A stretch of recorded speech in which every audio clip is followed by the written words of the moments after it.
বাংলাদেশের অভ্যন্তরীণ বিষয় নিয়ে ভারতের অযাচিত হস্তক্ষেপ নতুন কোনো বিষয় নয়। বাংলাদেশে কোনো ইস্যুর জন্ম নিলেই সেটি নিয়ে প্রতিক্রিয়া জানাতে ব্যস্ত হয়ে ওঠেন ভারতের গুরুত্বপূর্ণ ব্যক্তিরা।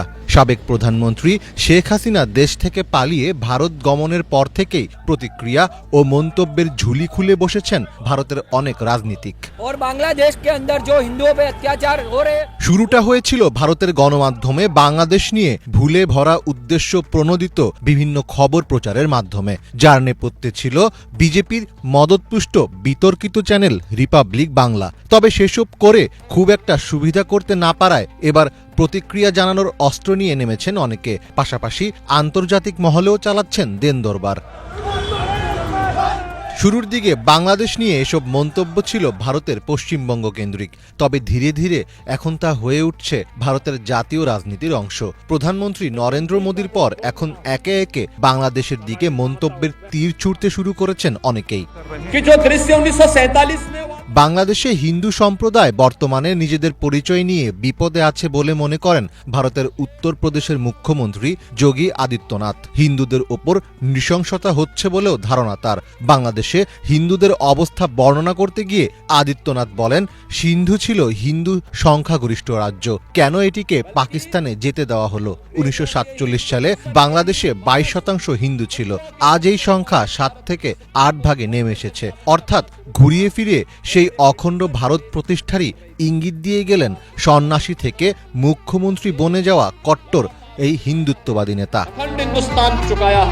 বাংলাদেশের রাজনৈতিক পরিস্থিতিকে সামরিক সংকটে রূপ দেওয়ারও চেষ্টা চালাচ্ছেন কেউ কেউ। বাংলাদেশে চলমান পরিস্থিতিতে হিন্দু সম্প্রদায়ের উপর নৃশংস হামলা বন্ধে নরেন্দ্র মোদীকে সামরিক পদক্ষেপ নেওয়ার আহ্বান জানিয়েছেন কর্ণাটক রাজ্যের বিধায়ক রিজওয়ান আরশাদ।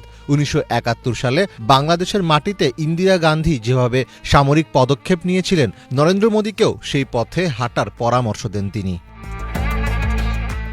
আন্তর্জাতিক অঙ্গনেও বাংলাদেশকে হেয় প্রতিপন্ন করার চেষ্টায় আছেন ভারতীয়দের অনেকে।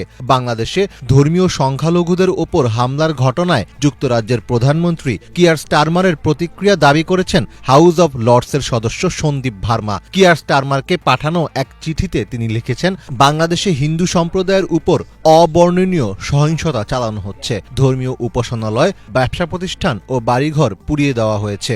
যুক্তরাজ্যের প্রধানমন্ত্রীকে অবিলম্বে এই অপরাধের নিন্দা জানানোর আহ্বান জানান তিনি।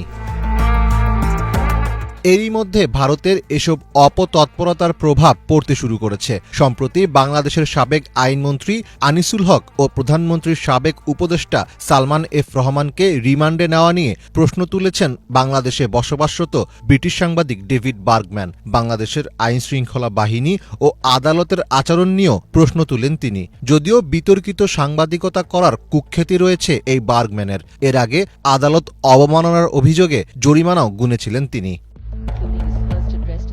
বিশেষজ্ঞদের মতে ভারত নিজেই এখন অভ্যন্তরীণ রাজনীতি, পররাষ্ট্রনীতি সহ একটি আঞ্চলিক সংকটের মুখোমুখি। তাই অতি দ্রুত বাংলাদেশ ইস্যুতে ভারতের প্রভাব বিস্তারকে হ্রাস করতে হবে। এছাড়া বিএনপি ও ইসলামপন্থী মিত্ররা ক্ষমতায় ফিরে এলে ভারতের সাথে দ্বিপাক্ষিক সম্পর্ক কেমন হবে সেটি নিয়ে এখন থেকেই হোমওয়ার্ক শুরু করতে হবে। মীর ফজলে রাব্বি, বাংলা ভিশন।